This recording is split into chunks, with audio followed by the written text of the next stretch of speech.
Depuis 2010, le parc naturel du Mont-Gris, Île Médage et Vache-Terre, il a été approuvé. Il y a une organisation qui surveille, qui fait la gestion du parc tout ensemble, les îles, mais tous les parcs. Et il y a environ 5-6 personnes tout le temps en travaillant ici.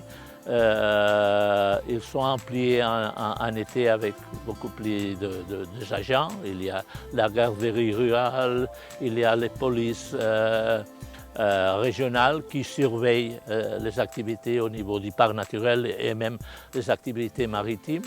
Et du point de vue de création d'emplois privés, il y a entre les centres de plongée, le snorkeling, des activités nautiques, etc. Il y a environ 250 personnes qui, entre le mois d'avril et le mois d'octobre, ils ont de travail direct relationné avec les îles Médage surtout, mais toute la protection de l'environnement. C'est important parce que, surtout au niveau des Startites, c'est une ville de 3000 habitants. Ça veut dire que 250 personnes, ça veut dire environ 7-8% de la population.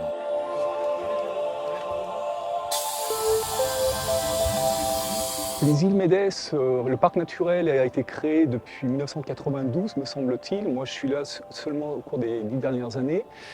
Il y a beaucoup de réglementations qui ont été mises en place dès le début. You can go around in this direction, okay, with the wall at your left shoulder, but you need to be careful because here is very shallow.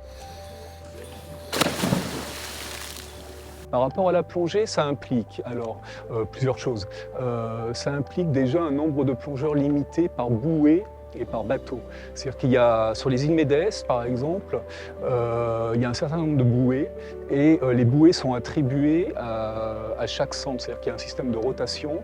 Le matin, tel centre a telle bouée et l'après-midi, telle autre bouée. Et le lendemain, ce sera un autre centre, de manière à ce que tous les centres et tous les plongeurs de chaque centre puissent plonger un peu sur tous les sites qui sont disponibles.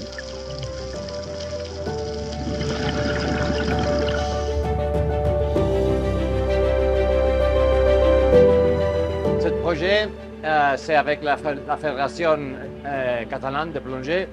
C'est un projet qui fait participer aux plongeurs qu'ils ont eu avant une formation. On leur donne une formation, plongée scientifique.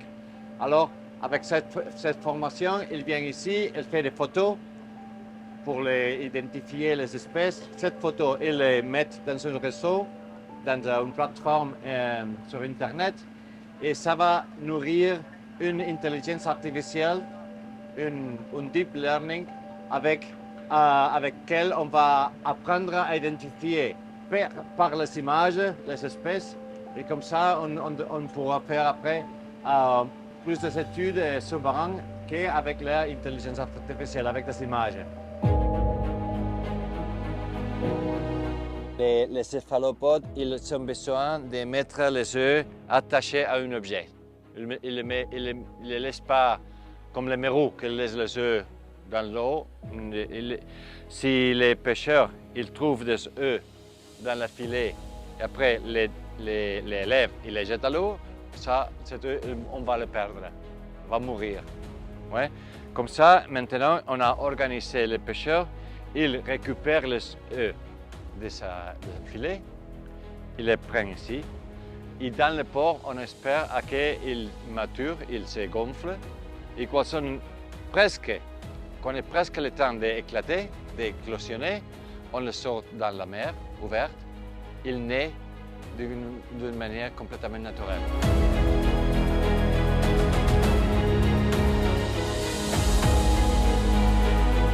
When I first came in the 60s, obviously there were fish. We could see a mirror, but maybe if I'm diving, I saw one Merrow, which was unbelievable. See fish. But now you go in the water and you see Merrows and big fish everywhere you go. That's the result of the protection of a national park. That the fauna is controlled, the flora is controlled, and most important is the people who go there is controlled. And with this combination, obviously, if you have a forest area with trees and things like this, before it was not controlled and everything was broken, but now it's controlled, people can go, there are walks, trekking and things like that. Nature is being controlled, allowed, if you like, allowed to exist. La protection d'un espace qui a une qualité exceptionnelle. Il a devenu aussi la possibilité d'avoir une zone spéciale du point de vue de la recherche et de l'éducation. Il y a autant d'écoles, pas seulement de la Catalogne, mais de toute l'Espagne et même de toute l'Europe qui viennent. Il y a des centres de recherche qui viennent faire des investigations toujours. Et tout ça, c'est un instrument de marketing pour une destination qui travaille pour le tourisme.